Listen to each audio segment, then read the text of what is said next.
Hey, life groups. So we continue this spring looking at discipleship and kind of our common language for discipleship.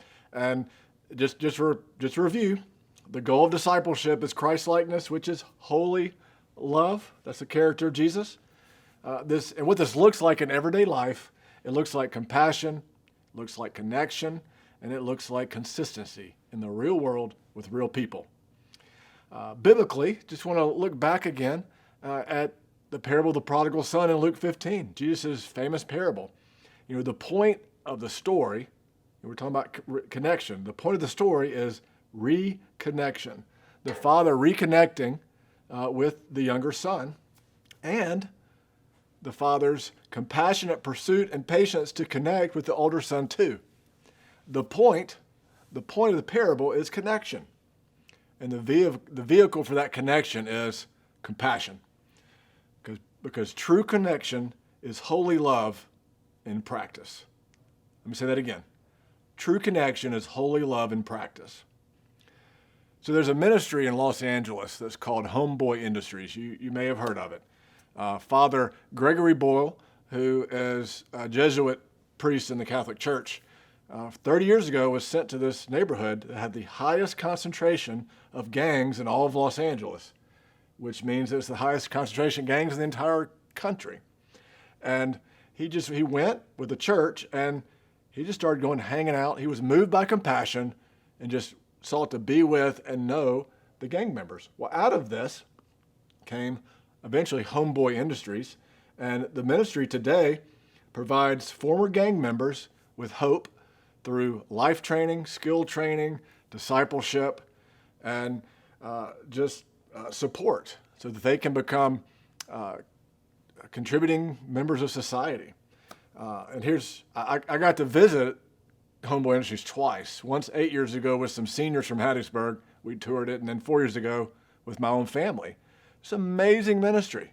They're changing lives. Jesus is changing lives through that ministry of compassion. And here's a fun fact about Homeboy.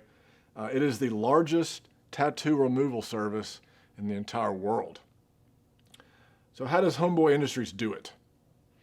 Well, they focus on connection and belonging. Mother Teresa diagnosed the world's problem like this. She said, "We've forgotten that we belong to one another." The ministry of Homeboy Industries helps people belong to one another.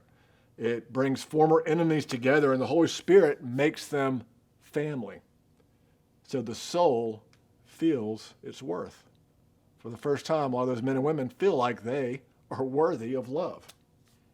It's a movement from compassion to connection and belonging. One of the absolute theological foundations of our faith, and maybe arguably the foundation, is that God is Trinity. Father, Son, and Holy Spirit. God exists in eternal connection, eternal relationship of holy love. And we, as humans, are built or are created in God's image. We are created deep in our DNA. We feel this. We know this. We're wired for connection. We're wired for relationships. We're wired for belonging. We are wired to know and to be known. In the Bible, real community and real connection with God and others was not a means to an end. It is the end.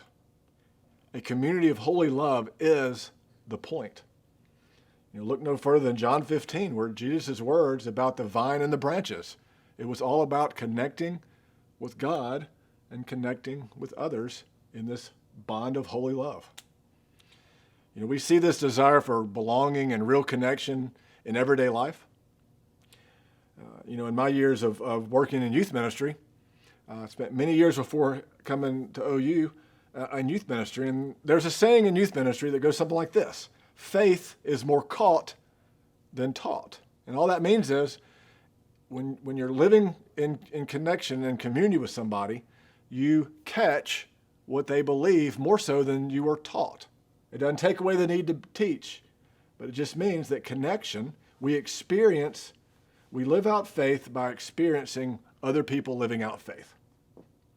See, connection is the goal. In the recovery community, I've been trying to learn a lot about the recovery community. I heard a podcast interview recently with an addiction counselor, and she said, and I quote, "The opposite of addiction is not sobriety, but connection." See, connection is the goal. And one more example is with people who are struggling with the grind of poverty.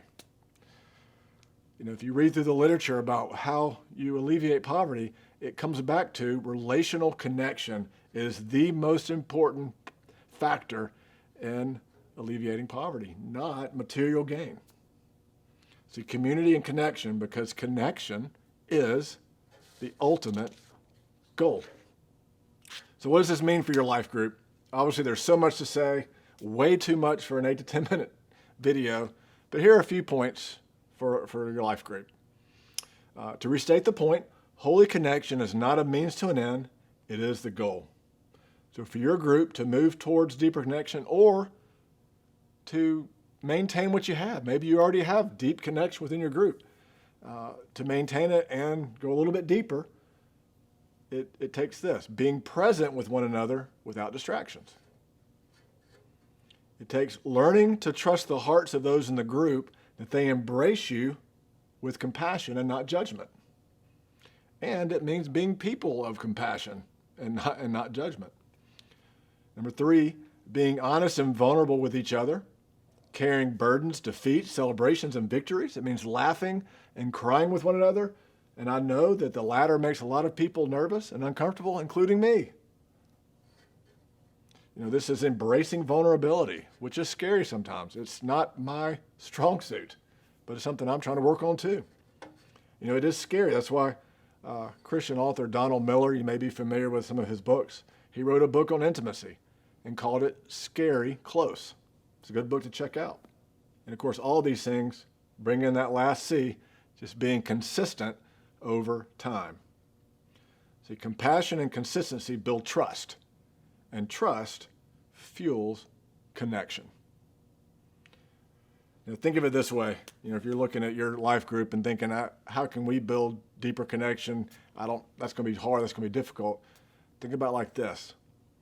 If the Holy Spirit, through Homeboy Industries, can bring rival gang members who at one point were trying to literally kill each other, if the Holy Spirit can bring them together with a sense of unity and family and togetherness and connection, then the same Holy Spirit can certainly help our life groups build a deep sense of intimate and honest connection. I believe that. So in closing, here's a couple things to think about. Some of our groups are large, and I've mentioned this to leaders over and over. I'm never going to come in and split up a group. But moving forward, you may need to have a conversation within your group about subdividing into smaller groups as part of your meeting or in between your main meeting so that you can have deeper and honest connection. So maybe 3 or 4 of you meeting together in between your meeting. If yours is a couple group, maybe it looks like the men meeting separately from the women sometimes, either as part of the meeting or maybe in between the meeting. The point is, smaller subgroups where you're able to confess sins with one another, where you're able to ask the all-important and historically Wesleyan question, how is your soul? And you can feel the freedom to be able to share that. The important question to wrestle with is what is impeding your connection with God and honest connection with others.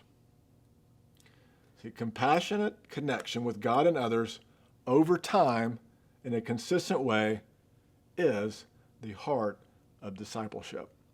It's how the soul feels its worth. So how can you make that happen as a group?